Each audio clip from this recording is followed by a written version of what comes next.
Good evening and welcome to the Vintage House Show on WNUR 89.3 FM Chicago, Evanston. Welcome to the Streetbeat Show, which airs every weeknight from 10 o'clock until 2 o'clock in the morning on 89.3 on WNUR.org.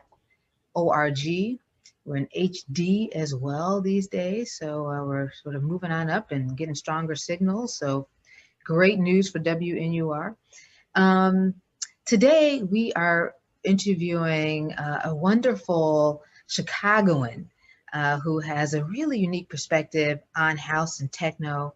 As you know, the Vintage House Show really uncovers and dissects and preserves the history of house music and all the different genres that have been birthed from the original music genre. And today we have DJ Hiroko Yamamura. She is a Chicagoan, and welcome to the show. Thank you so much for having me. It's really an honor to be here today and to be on such an amazing show. So can't wait to talk. Well, I hope to maybe get you into the studio at some point. I didn't realize, we could have. We're back in the studio now. Are you in Chicago right now? I am in Chicago on the west side. I would have loved to have had you inside of the studio. We could have done this in person. And maybe sometime in the future, you will come out with friends and just hang out with us in studio safely. I would love to. It's been a while since I've been over there, so really looking forward to that. That's great. I would love to hear your WNUR history. It's always interesting when I think about the greats. I was a former DJ while I was in college a long time ago, and we had Frankie Knuckles in studio just talking to him. He didn't spin or anything. He would just talk to him. And so that's sort of... When was that? This was 1985. Amazing. That's, even though I'm 21, Hiroko, I was there when we were doing Frankie Knuckles. I was guessing 20, but 21, I'll buy that. Exactly. I'll buy that. Same deal. So Hiroko, give me a little bit, we're a pretty hyper local show. We're going to start with the very beginnings. And if you're a Chicagoan, if you remember some time ago, the last election cycle, there was a judge, this Irish judge who's running for judge in Chicago, a Southwest Sider. And at the beginning of her commercial, she said, "I was born in St. Rush's Parish Hospital," or something like that. I was like, whoa. She's proving her Chicagoanness, right? I was like, you got to go to the hospital. I was like, wow, that's amazing. But tell me your beginnings. Where were you born and what community did you grow up in? And give me those things. So I was actually born in Charleston, South Carolina, before I came over to Chicago. Yeah, I had the whole Southern drawl and everything before coming to the Midwest. It's a funny story. My parents actually were Japanese family, and so my parents really didn't speak English all that well either. So the fact that they had identified the Southern drawl as something that I needed to correct was always something I found funny, because of course you don't hear your own accent, right? So then I move out to the suburbs. I am, it's hard to call yourself a Chicagoan when you grew up in the Southwest suburbs, but I did spend most of my time in musical knowledge in the city. So I was really into skateboarding. And so I happened to stop by the store Wax Trax, which was on Lincoln Avenue. And that really was kind of, skateboarding was also very linked into music and subculture and all that kind of stuff.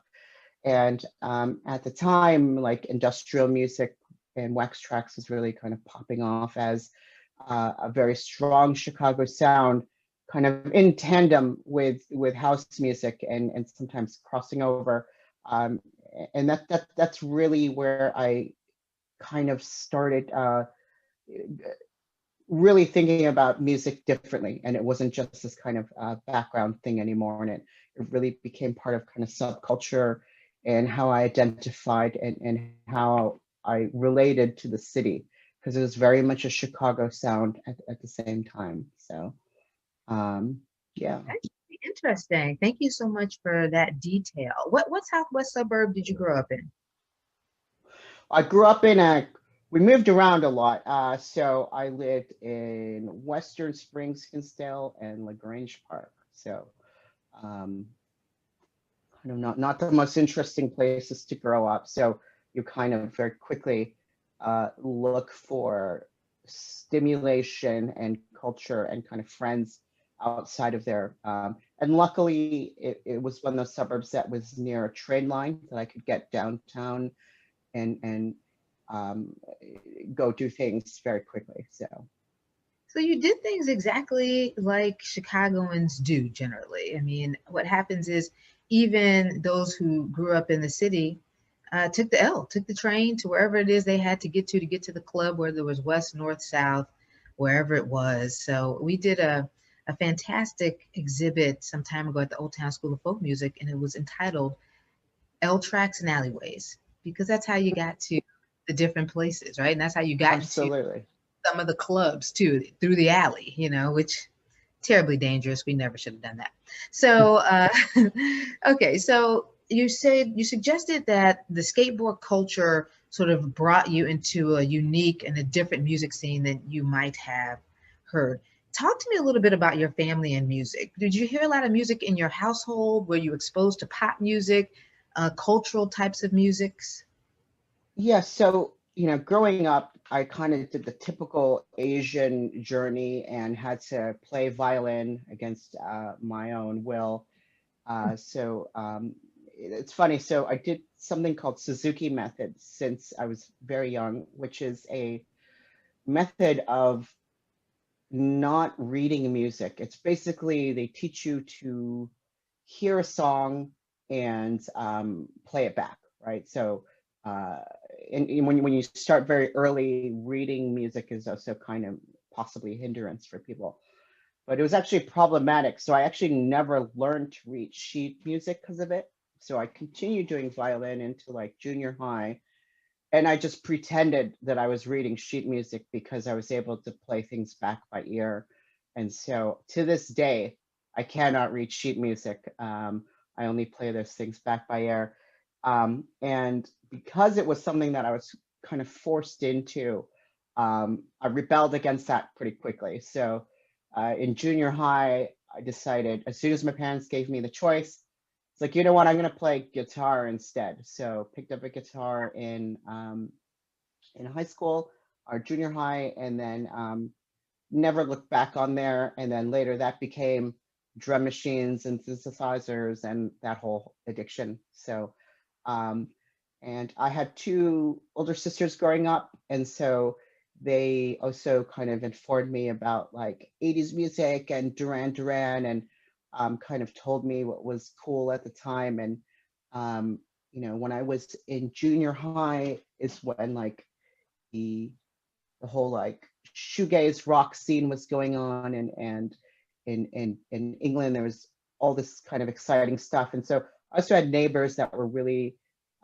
informative about music. And um, in the suburbs, we also had all these kind of like little punk rock venues popping up. And so there'd be shows, and you could see Green Day on the weekend for $5 at this place called McGregor's. And all these kind of legendary punk bands from Chicago were kind of forming in the late 90s, early 2000s. And yeah, it was a really good time to be a kid. So That's fantastic. You know what we like to do here is sort of memorialize dates and venues, locations of those venues. So you said there were some little clubs that popped up in the south suburbs. You just mentioned McGregor's. What was it called? there's a club. It was called. I don't know if you can't even call it a club. It was this dive bar in Elmhurst, and it was one of the few places you could go being under 18, right? And it was just this like dirty little bar that everybody went to, and they would just constantly have little punk rock shows, and sometimes it would be your friends, but sometimes some well-known bands would come through, and like we would go see Screeching Weasel all the time. I mentioned Green Day and Naked Ray Gun, all these early Chicago kind of punk clubs. And one of the early things for me also was there was, I'm sure you know about Medusas, right? So unfortunately, I didn't make it to the original Medusas, but there was a second iteration at the Congress Theater, and they had early nights. So you could be all ages before a certain time. And what was great about this club is they had this like industrial goth kind of alternative room. This is when alternatives started popping up. But on the other side was John Curley, Psycho Bitch, and all these other kind of amazing house DJs going on. And so when I first started going in there, I was like, no, I'm really punk rock and goth rock and all these silly ideas going through my head about identity and culture and all that. But then you had to walk through the house room every time. And at first I'm like, this isn't cool. You know, this is like what all the trendy kids are doing. We're at counterculture and all that. But then I started kind of realizing that the whole alternative punk rock industrial scene was very like manufactured MTV sales pitch, right? And it was about fashion, and it was about selling you stuff. And the kids on the other side in the house room, they were really having a great time. They weren't as worried about how they were dressed, and they weren't dancing in their like fancy goth rock way. And so this Medusas, which from what I understand, the original Medusas was really where this kind of clash of cultures happened. But unfortunately, I didn't have a chance to see that. So this was maybe the watered down version, all of that. And I think I started going there mid 90s, late 90s.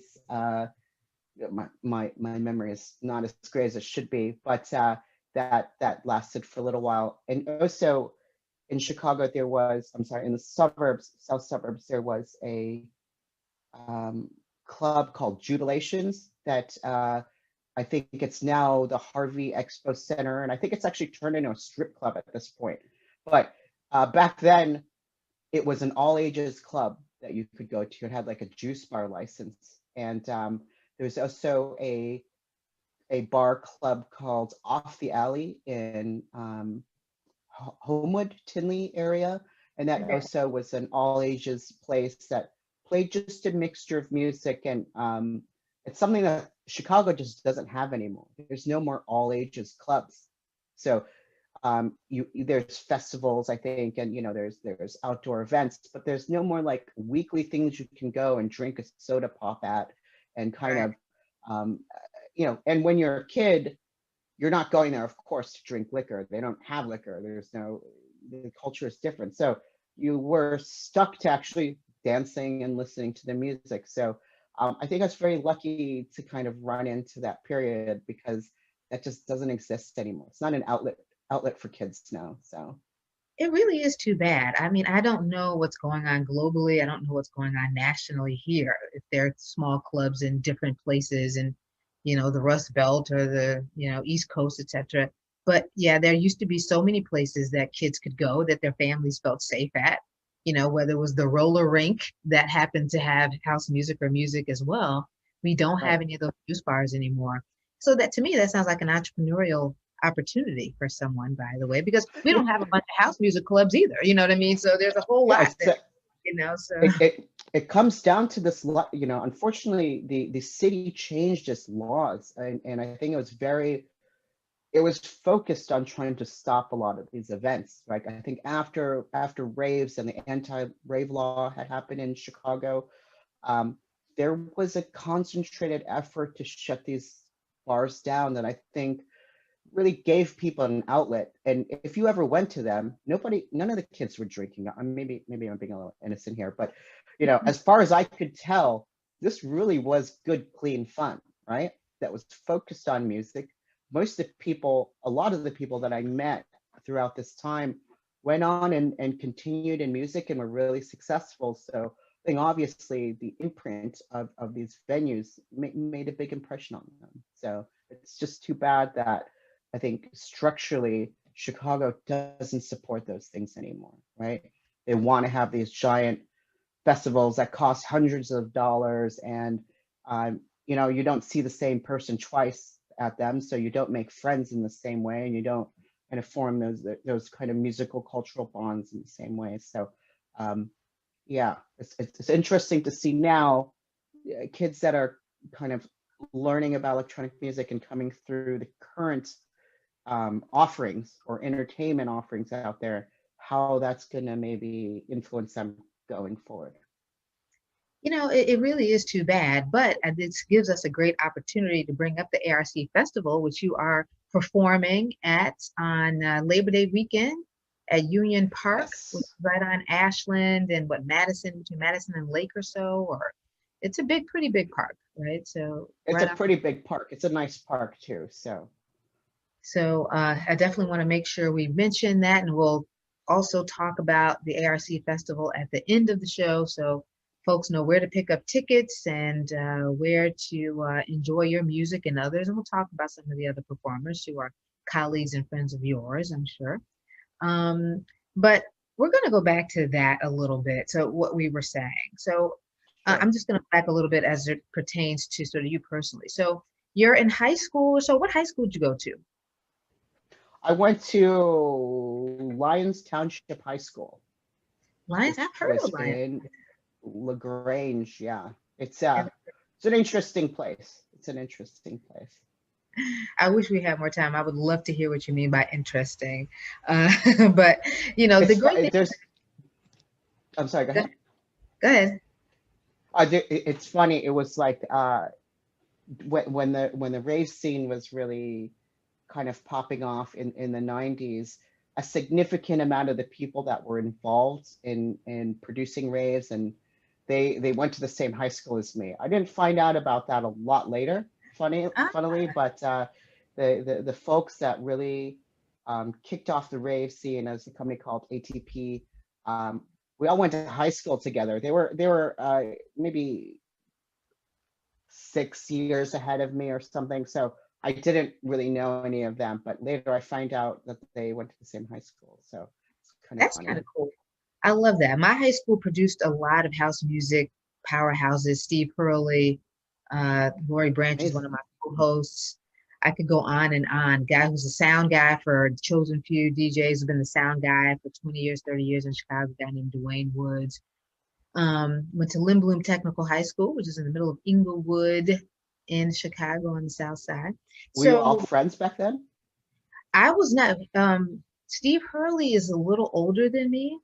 I was in love with Steve. His sister went to school. His sister was my same age. We ended up pledging. Okay, nice. We're friends. But her big brother came to spin at our sock hop. I was like, oh my, who is that? He was already out of school. They were like, that's Angie's brother, Angie Hurley. She's also a phenomenal DJ. And if you look back on some of our podcasts, etc., you'll see a discussion with her and a group of women called the Fantastic Four back in the 90s, who formed a collective. But she's now a wonderful mother and teacher, not in Chicago anymore, but a great Lindblom story. So I love stories about what we love is really to understand what was happening in different parts of town in Chicago, in house music, in music. Because what happens is sometimes the South Siders don't know what was really going on the West Side. North Side had its own community. The Latino community had its own, sort of flow and vibe. Of course, the gay and lesbian LGBTQ culture had its own thing going on. And we were intermingling, but we really didn't understand what was consistently going on in some of these clubs and venues on different sides of town. So it was good to hear what was happening on the Southwest side where you were growing up. We heard a lot from Jesse De La Pena, who's given up his story, a guy named David Chavez, who was telling us a little bit about the Latinx, sort of what was happening there on the South side. Really great sort of information. So you are really adding to the canon here. So I really appreciate your insight to that. And so you are going to raves or to different clubs. You're going to different clubs early on and getting to hear Green Day and some other sort of fantastic people. Were your parents okay with you? How old were you when you were going to these things? They just felt like it was safe, you could go, no issues on those lines in that area? Yeah, no, that was a lot of deception on my part. It was, I I apologize to my parents profusely for my behavior during those years. I'm sure I was a lot to deal with, but it was I just kind of had this I had this unspoken rule with my parents that as long as I kept my grades up and they didn't have to bail me out of jail. I was kind of, I'm also the youngest of three children. So they were pretty worn out by the time they had me. And I'm sure I was a handful. So all the good parenting, I think, went to my older siblings. But uh, yeah, it was lots of sneaking out, finding our friends that had a car sometimes and that all of us, uh, over capacity piling into someone's station wagon and heading out to the city to a rave or a club or something like that. So yeah, I wouldn't say they would probably mind, but I'm sure it's something they would rather not hear about, right? So there's just not really going to be dinner conversations with them, but um, really haven't had much big trouble with the law or anything in my life. So I'm trying to keep it that way, and hopefully they don't ever have to come bail me out of jail or anything. So. Again, you have a very Chicago story. Everyone who went to the warehouse was probably under 17 and sneaking out of their parents' houses and stealing the cars and everyone piling into one car. I mean, that's part of the thrill of it, right? That's the fun. That's the fun when you're young. Mom, I'm going over so-and-so's house, and then you're at the power plant, right? You're like, what? How did you get there? Sometimes the party wasn't even that great, but the whole act of like sneaking out and meeting up with your friends, going to maybe a map point to find out where the party is at, or meet new people that night because they're running from the cops and hiding in an alley, like all those kind of crazy things that would happen as part of being a kid. I think I'll always treasure that stuff. That is great. All right, we will fast forward to you and the skateboard scene and you becoming more interested in music. Give me that transition. You're in sort of the skateboarding scene, which is still big time. It's an Olympic sport now, right? So that was big time. And I missed my chance. I just missed it. But how does that? So you were mentioning how that introduced you to new music forms. Talk to me a little bit about that, because that's new. That's a little bit to this conversation. I was very lucky also in the way that my guitar teacher at the time, rest in peace, William Tucker, he was also involved in a bunch of bands like Ministry and Pigface, all these major Chicago industrial bands. So I kind of was just meeting people in the music industry without knowing that I was meeting people in the music industry, because they'd just be hanging out and this guy is teaching me how to play a Nirvana song or something silly. And later I find out this person is a very successful world touring musician. And it's also around this time that I start seeing flyers for rave parties, right? So raves started popping off. And to me, this is something like, I didn't even know what a rave really was, right? So it just was this kind of illegal all-night party that would happen. And in Chicago, it was all about having a mixture of music. It wasn't all house, it wasn't all techno, it wasn't all drum and bass. It was all these kind of different things going on. And was lucky enough to go to some parties, heard techno, heard what was called hardcore at the time, and just really,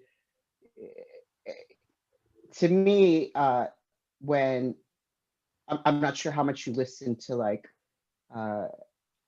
bands like Nirvana or Pearl Jam or like Red Hot Chili Peppers, this to me was when what I had considered underground music really hit the mainstream and became this kind of commercialized package. And so I made a hard turn away from rock music. And so to me at the time, house and techno felt very anonymous. It felt very true. It wasn't so much about this brand and selling this front man and, they have this particular look and, you fall in love with the singer or whatever it might be. house and techno was less about that. It was more about this DJ and the other people there. And I at the time also, do you remember the Rear at the Riv? They used to have these kind of house nights. So I started going there, and it was, it's the back of the Riviera, and you could go. It felt almost like very underground too, because it was very dark room.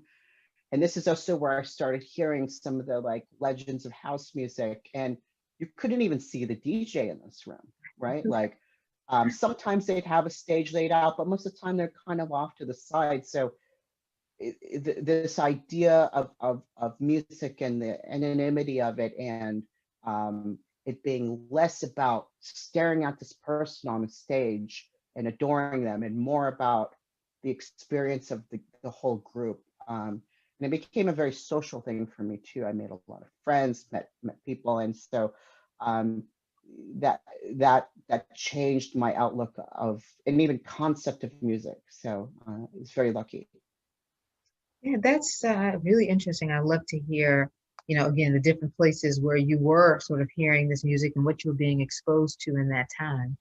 And at some point, I do want to get back to the fact that we discussed how the music scene started to change right around the anti-rave law, when these places had to shut down, people had to stop both promoting and DJing, etc. But one of the great things about those clubs, again, and the reason why we're here is because many of the DJs, they were so far in the background among the smoke. People loved the music, but they didn't know anything about who the DJs were, how they looked. Some Right. people care. We're just out, we're partying, sweating, that kind of thing. And we have no idea how this person looks and who they are. But that just tells you how important the music was, how it felt to people, Absolutely. that kind of thing. So you're involved in music scenes, you're meeting a lot of different people, etc. Tell me some of the influences, some of the people, some of the DJs who you actually got to know or wanted to hear more of, etc. I'd say the folks that were really tolerated me as a fan, number one, right? And were nice to me. Number one, I think would always be DJ Hyperactive, who's now a very close friend of mine. Mike Dearborn was very early. Steve Poindexter. There was a fellow, Phil Freeart, John Curley from Medusas and Shelter. Derek Carter, DJ Heather. And I was such a fan to these people. I can't believe they tolerated me, right? I'd just be like, oh, what was that song? And I'd have like a notebook, and they're just getting off their set and they're like, I don't remember what I played, right? And I'm like, okay.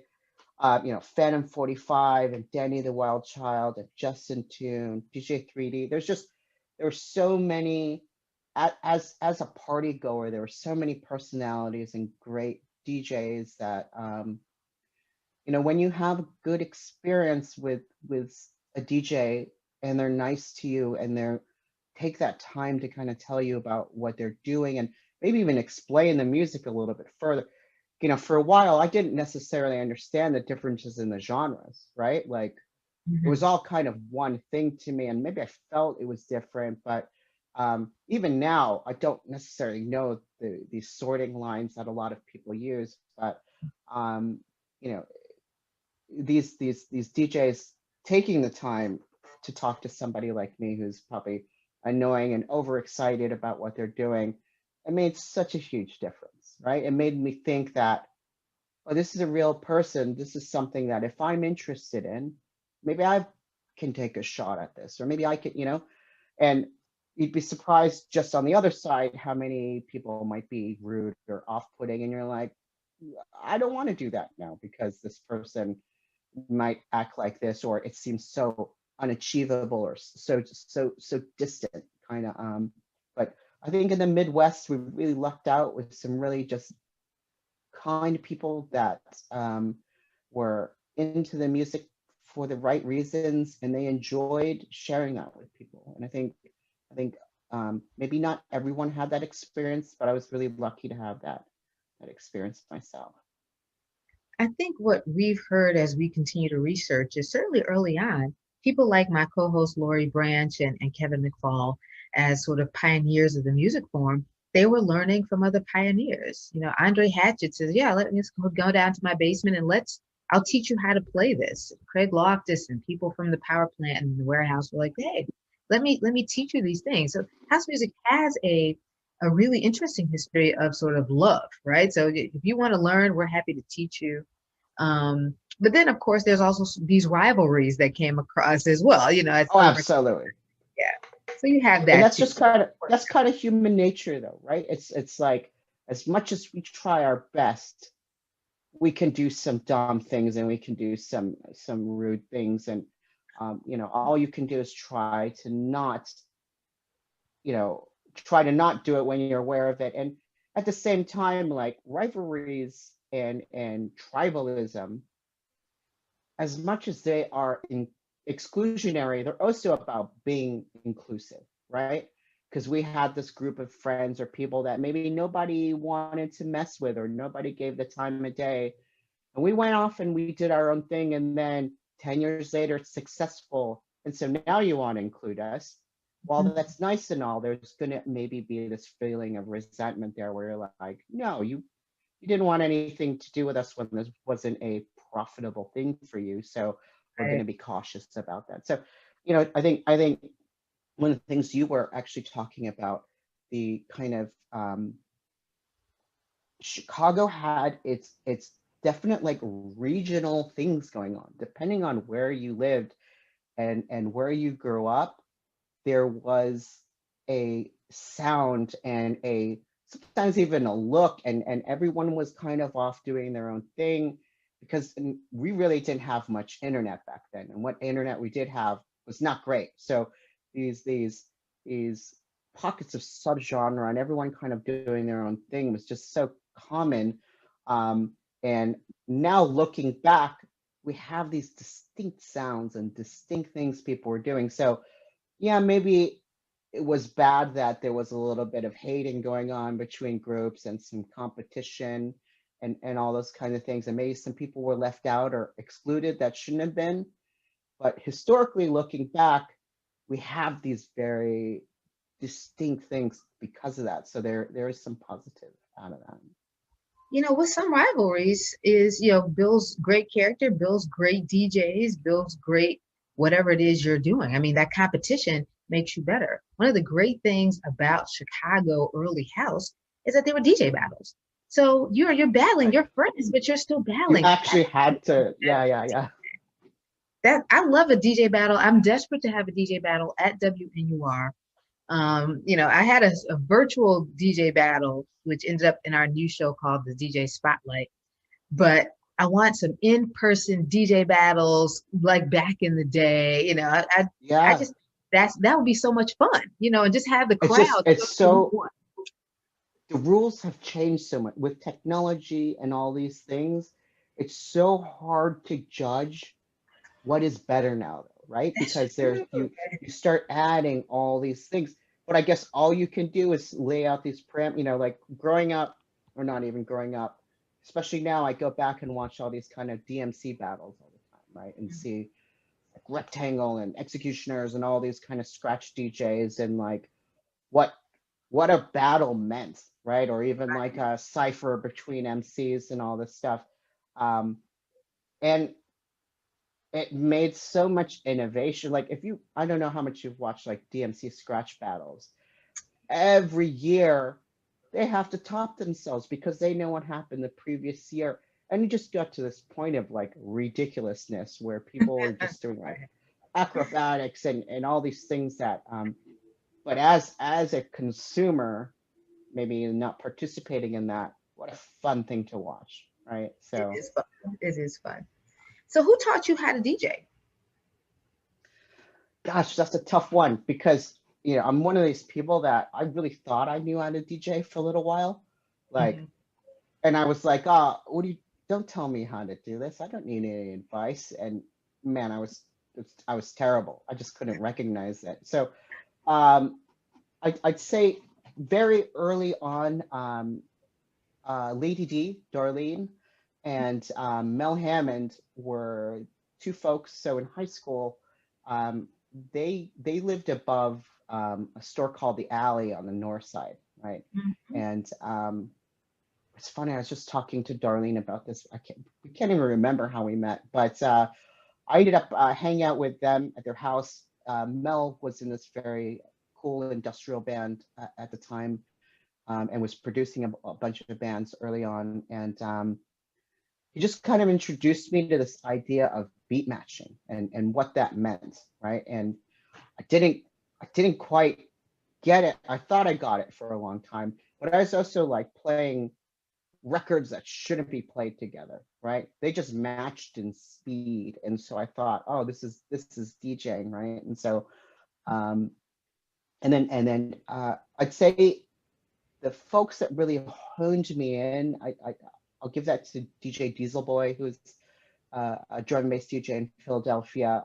Really kind of sat me down one day and was like, you're doing this wrong, or and was like, if you did this particular way, and if you understand this concept, which at the time was phrasing, right, which was, things happening and executing in the right time, and how that's just as important as the beat being on together, right?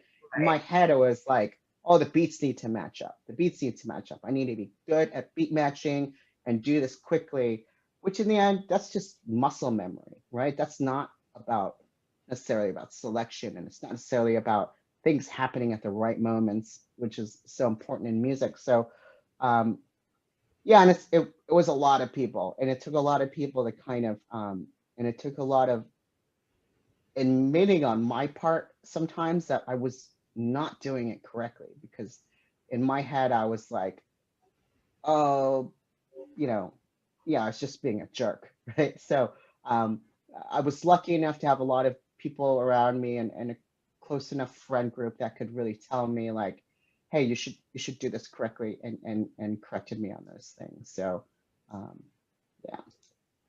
Well, we like a shout out here. We want to give some mad love to DJ Lady D, who's a friend of the show and partner to now in the Good Girls with Lowery Branch, and another WNUR DJ, DJ Vidi Girl. So it's, she's been so helpful to so many people in her career and her life. She's just a giving, wonderful Southsider. What an amazing human. And it's funny, I actually saw Darlene this weekend, and I was telling her as well, like in the industrial like punk rock scene as well, Darlene was there, and part of it, and like she gets her recognition in house, but like she was also such a big part of the rest of this kind of music scene that was going on as well. And I would appreciate if people kind of recognize that, because she turned me on to all sorts of amazing punk rock and goth music and all these other new wave things that were going on. And so um, just a real, she's so knowledgeable about music, and really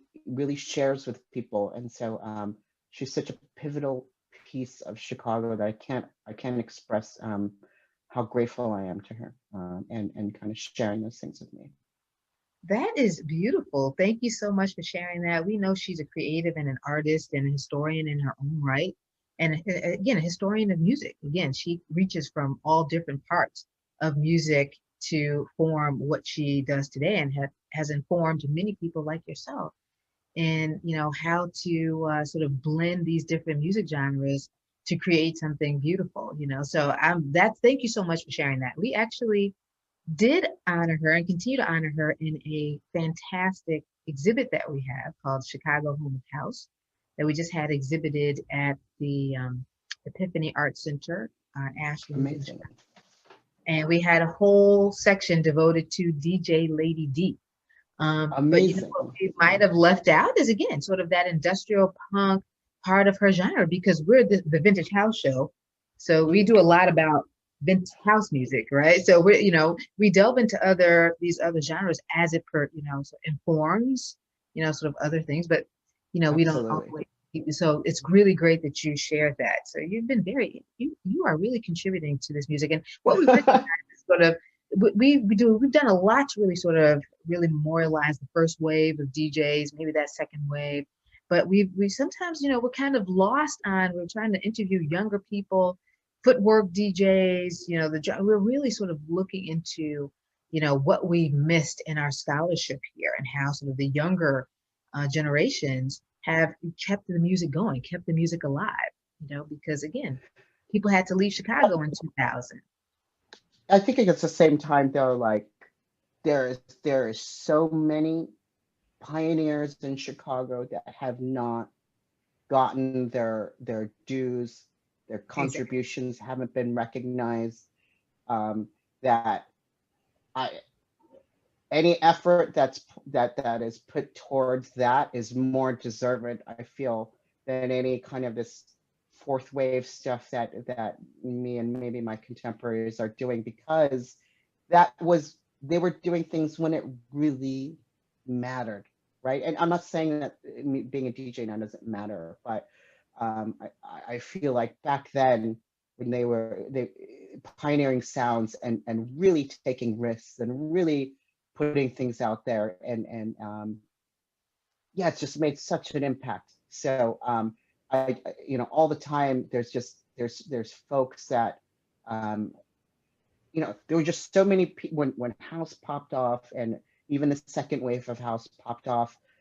There's so many people, and there's so many people that just, I think, they still deserve more, right? They still deserve that recognition. I would love to see them DJing again. I would love for kids to hear them in the same context that I was, and people before me were, because they are still that great, right? And I think there is opportunity out there for that to happen. Yeah, we have dedicated an entire show again called the Spotlight to sort of bring forward some younger DJs, again, younger 22, 24, and some of the older DJs who just didn't, they were DJing back in the day and were headlining a few things, but then life happened, right? And then, Right. and laws happened, and of course, in our in our era, drugs happened, a lot of death happened, AIDS happened, a lot of people didn't make it to the next level because of this or that. And Right. so we have spent a good part of our life here in the Vintage House Show uncovering some of those people, making sure that pioneers tell us who some of those people who influenced them were, so we can make sure to get them on the show and have them tell I their love story, that. things they've never done before. So tell me your first Chicago party that you were where you were the headliner, or the first place you played where you were sort of with some big people that you knew was important. You knew this was a stepping stone. And what years that Gosh, was? oh, that's a tough one. So what's funny is, so I've only so I took a long break from DJing. So I've only been DJing again for the last 5 years. And I would say um, before that break, it really just wasn't working, right? Things weren't catching the way I wanted them to. My attitude about things was not great. There was a lot of jealousy, and there was a lot of me seeing my peers and friends doing things, and a lot of me thinking, why isn't that me? Or, how come I can't get that? And all these people are getting these opportunities, I'm not. And that it started to kind of drown out, I think, what I was doing. I would say one of the things that I got to play the Movement Festival, and that was one of the things that I was like, it doesn't get any better than this. Gosh, what year was this? I'm gonna have to look this up. This is like late 2000s, maybe 2011. Okay. 2011 or so. I'm probably totally off on this, but after getting the chance to play this festival, which I had set as like life goal, I was like, I'm done. It doesn't get any better than this for me. Right. I've been struggling to make it as a DJ, and it's not been working out. So I basically stopped DJing after I had done that gig. Maybe it's Wow. 2008. I can't remember, but I'd taken this break, and I continued to help other people produce music and record bands and record other artists as a recording engineer, but not really creating music or DJing anymore. I just kind of, it felt like, especially for me after raves, everything after that, the club scenes and everything else that followed, it just didn't seem to have the same attachment with me. And then also life happened, right? Like you said, responsibilities, needing to take care of things. It just didn't seem right anymore. So I had bowed out. But I would definitely say that this show in 2009 or so, I'll have to look that up sometime, but that just felt like, this is as good as it gets. I'm feeling so great about this. Let's leave music on this high point. So I know that you travel quite a bit, or certainly you did before COVID. Talk to me about your first overseas gig and how you felt. Where was it? Who were you with? And how you felt about being sort of on overseas? How did that make you feel as a DJ? The first post-COVID overseas gig? No, beforehand, like early in your career. So before. Okay, so early in my career, I would say my first overseas gig, it was a warehouse party, or it's not even a warehouse. I guess it looks like a warehouse. It's a club in Berlin. My friends Angel Alanis and Submerge just kind of talked to the promoter and convinced them that I was good enough to play the show. And so there's a lot of culture shock. I was also very grateful for these two friends of mine to kind of vouch for me, because of course this promoter is not going to know who I am at all, right? So that was really great. That was that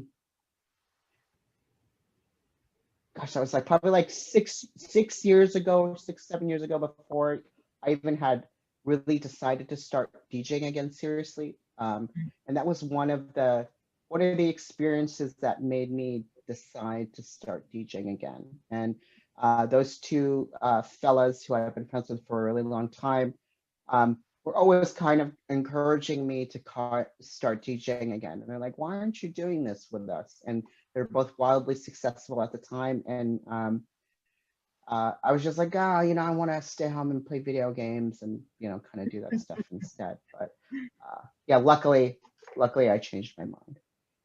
Well, you have great friends. That is fantastic. And it's a great place. What a great place to start overseas in Berlin, sort of the hub of techno activity. That's really fantastic. So was that your first time in Germany, or had you been there before, seeing sort of the flow, just hanging out?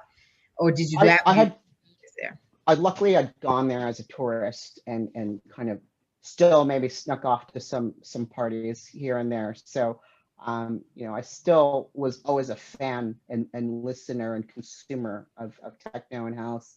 That never went away. It just kind of felt like my place and time in it just didn't feel like it was lining up. So just kind of decided at that time, I just want to be a dancer. I just want to pay my cover and enjoy it for what it is, That's, what? Oh, wow, you just sparked another thing that I'm always desperate to investigate. Half of the DJs that I'm familiar with that we get to see, I always feel like can't really dance. Some people really, and some people are really dancing behind the decks and just partying. And some people I'm like, can they dance, or are they just sort of moving side to side? Like, I don't know. I like a dancing DJ. So you were a dancer. You were out there dancing. Not really. That's an exaggeration. Especially when I DJ, I probably am maybe one of the most static humans that when I play, I'm kind of a socially awkward person, number one. Number two, I have some physical limitations that keep me from like cutting a rug maybe more than other people. And to me, kind of dancing is more of like this scenario. But as a DJ, I'm generally so wrapped up in what I'm doing. Mm-hmm. And it's also, I'm one of those folks that, like, if I look up and I make the wrong eye contact with somebody, like, it could screw everything up. And eh, Yes. you know, I'm as an artist, I'm trying to do better about like connecting. Because listen, if I were watching me just staring at the decks and doing, I'd be pretty bored myself. So, you know, I've gone back and looked at some of my sets, and I'm like, can you look up once in a while and maybe like engage with folks? But I forget. So if you ever see me like really dancing behind the decks, it's because I'm having a hard time sometimes, because I'm having a hard time catching a vibe or a rhythm. I'm not Mm-hmm. necessarily getting the feedback I need from the crowd, or I can't hear it. So I'm having to like physically kind of improvise, and it's almost like I'm counting in my head the steps, because I'm not able to like easily mix this thing. So or I'm a little inebriated. It's one or the others if you ever see me moving around behind the turntable. So it's something I'm trying to do more. But as a consumer, to a DJ needs to be doing something, right? Whether it is some very intensive mixing or creativity. And sometimes the folks that are dancing a lot, they're doing so because they've got nothing else to do while they're DJing, right? So it's just, and that's not a general rule, because there are some very technically skilled DJs that are also amazing dancers, right? And sometimes the there's people you're going to stare at more than other people, right? And sometimes it's for physical genetics reasons. This person is such a like genetic gift to God that you can't stop staring at them. You're like, you're so beautiful, you're so handsome. And so they're used to people staring at them their whole life, right? And so maybe they're a little bit more comfortable being performative, or people looking at them in that way. So, and it's also, as festivals and the way people engage with DJs has changed, they're really on the stage on this giant thing where you can see them and there's a camera on them and all that kind of stuff. Yeah, you kind of need to do something in those things, right? If your face is being rebroadcast to 15,000 people, if you're like this the entire time, that's a waste of camera. And, you know, there's somebody working this camera the whole time and all that. And, you know, you want to help them out too, because they're like, give me something, right? Give me some actionable thing to put on the screen or something. So yeah, I think it's either one. I do like seeing sometimes, especially a DJ who's really, I want to see a DJ that's into their music, whether it is through dancing or whether it is being completely absorbed in what they're doing on stage. But then you can also tell those folks that they're dancing because they feel like they have to, right?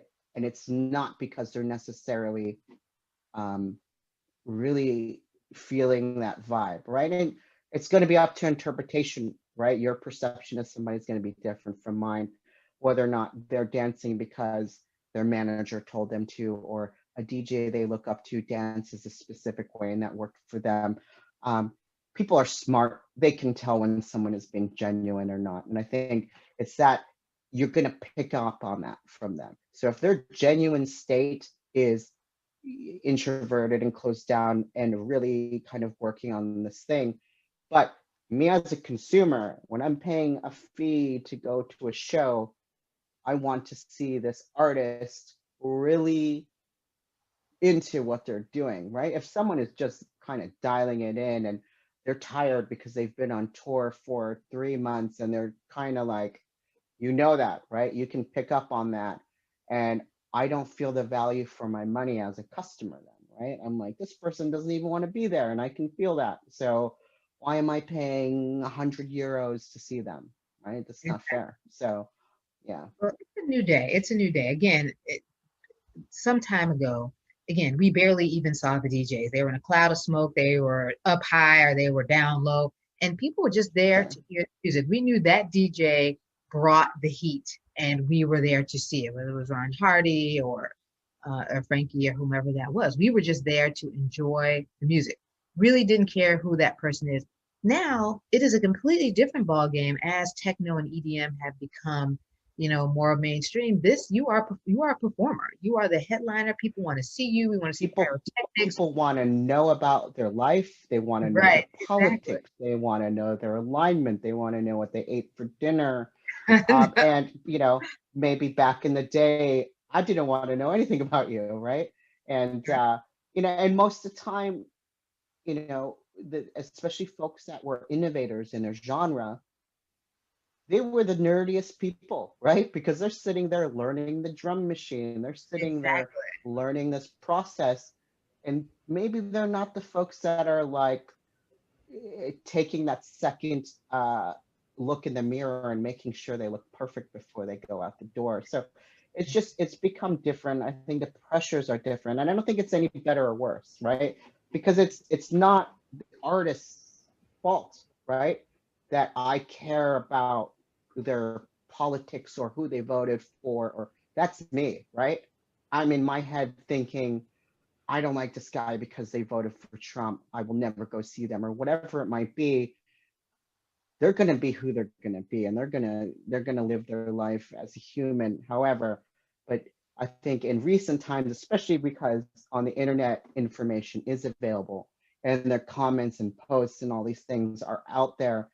And if you have social media and if you're an artist and you have a public page or an account, you're putting that out there for people to consume on purpose, right? You're Exactly. purposefully writing, I want you to know this about me. If this is like, if it's not just you and your friends and you're like Lego Club or Transformers Club and talking in a closed circle, you're then throwing this thing out there and saying, know this about me. So you Mhm. can't help but put that in part of the equation on when you think about someone, right? Like as much as mentally you block, like like, let's say you tell yourself that you don't care about politics, right? And you want to separate politics from music, but this person supported something that was very wrong or evil or something that goes against your own morality. How can then maybe you can, some people can, but personally, it's hard for me then to enjoy the music in the same way. It doesn't make the music any worse or better, but it's just this nagging thing in your head that you are like, man, this sucks about this person, or maybe it doesn't even suck. You just don't like that, right? So me as a paying customer or a participant or something, it's fair for me to say I don't like that.